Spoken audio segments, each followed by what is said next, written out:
Assalamualaikum warahmatullahi wabarakatuh. Waalaikumsalam warahmatullahi wabarakatuh. Alhamdulillah wassalatu wassalamu ala sayyidil mursalin wa ala alihi wa sahbihi ajma'in. Yang saya hormati bapak-bapak, ibu-ibu, para orang tua saya, seluruh jamaah salat maghrib Masjid Ar-Ridha. Malam ini kita kembali melanjutkan kajian kita membaca Al-Quran Juz Amma Surah Al-Ghasyiyah ayat yang ke-17 hingga 20. A'udzu billahi minasy syaithanir rajim. Bismillahirrahmanirrahim. Afala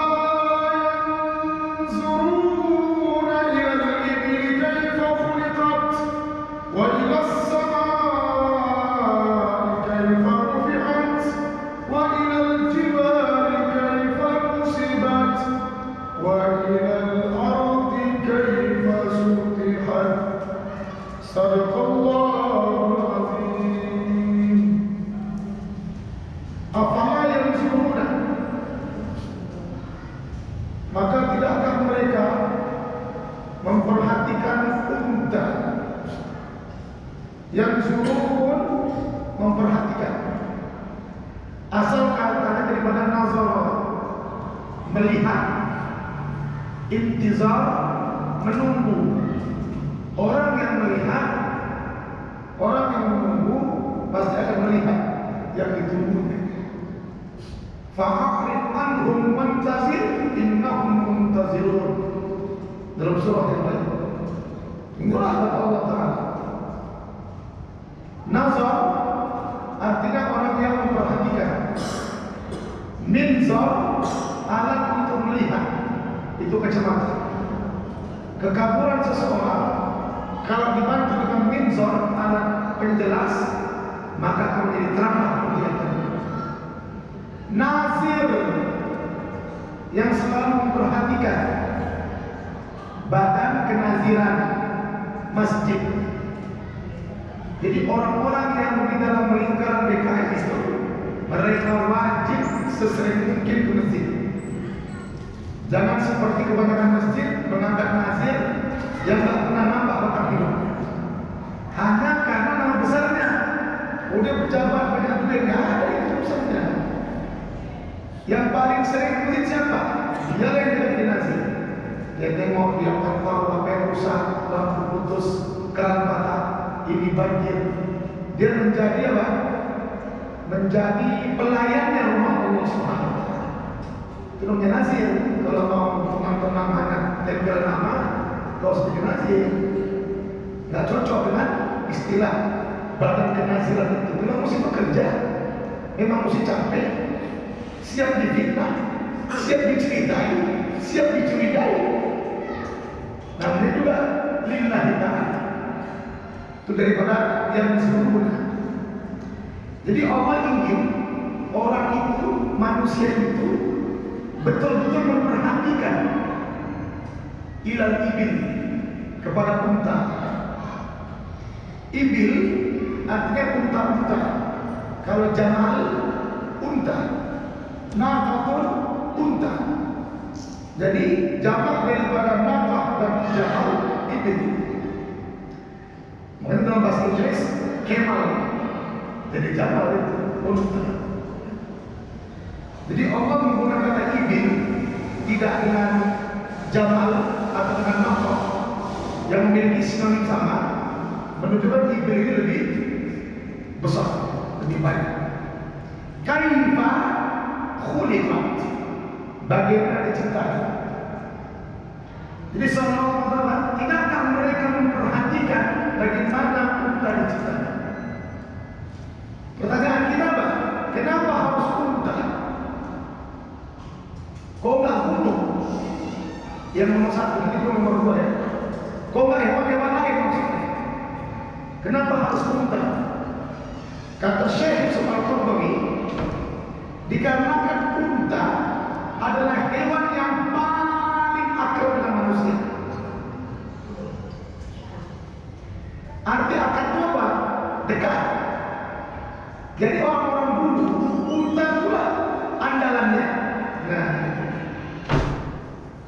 Kalau dengan kereta nih, kereta cuci lap, ganti oli, ini sudah bahagian daripada kehidupan kita kan? Gimana kalau sekarang ada kereta? Waduh, rusak lah. Gimana kalau ada HP? Waduh. Gimana kalau ada unta waktu itu? Berarti unta itu barang yang penting.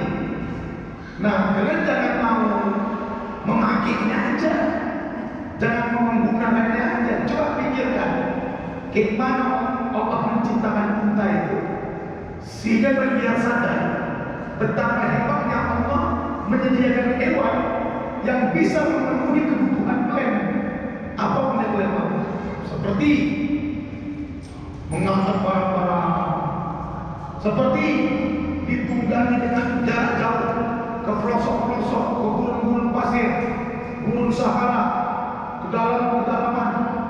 Nah, ada nggak hewan yang lebih hebat daripada unta itu?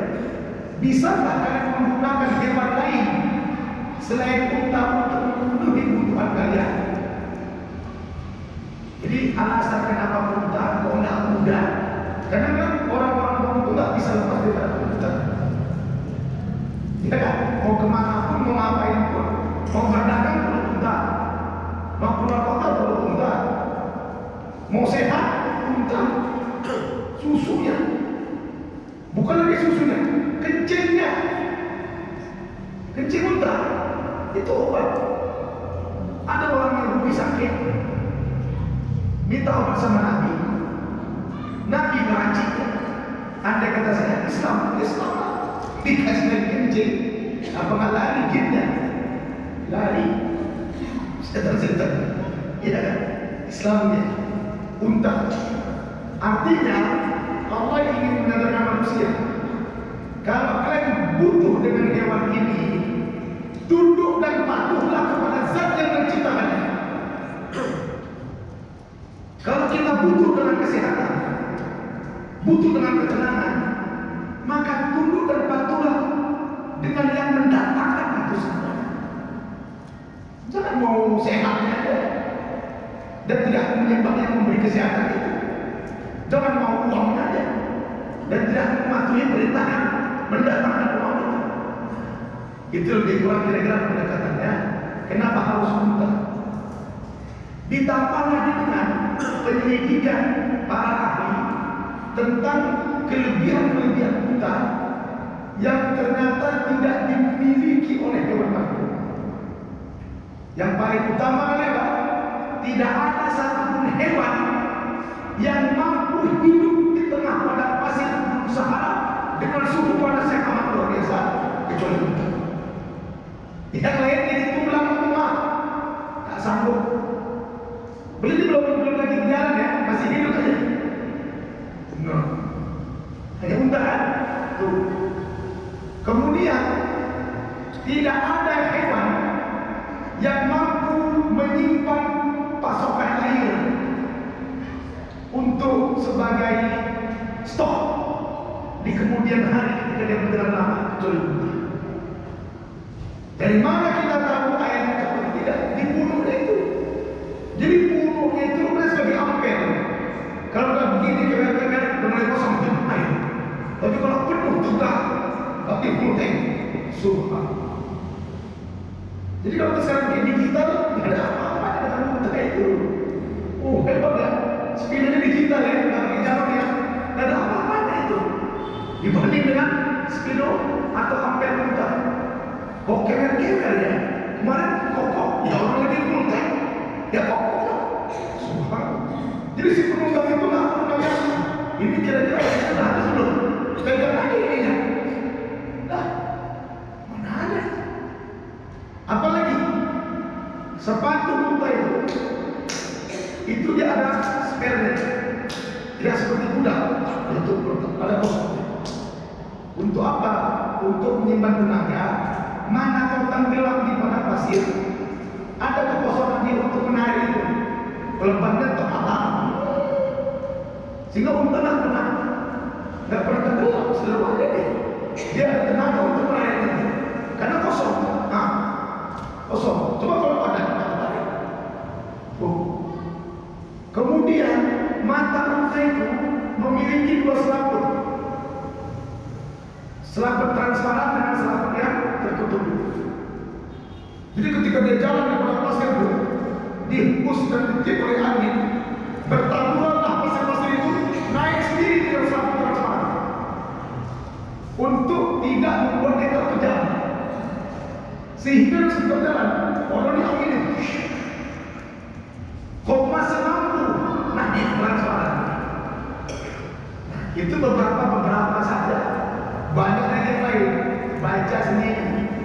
Jangan mau kita ada canggih juga orang kan. Itu ada beberapa. Ya. Karena Quran ini semakin dibaca, semakin tenggelam terus masalah. Jadi tidak ada satu orang orientalis yang berusaha mempelajari Al-Quran yang niatnya untuk mencari kelemahan, melainkan sebagai Islam semua. Ya, jadi hebatnya unta ini. Dagingnya, ada siapa yang daging unta? Hah? Ada belum? Hah? Belum tentu. Yang sudah haji sudah umrah belum tentu. Karena unta itu kan termasuk daging mahal. Dia tidak disediakan di restoran biasa. Dia spesial tempatnya.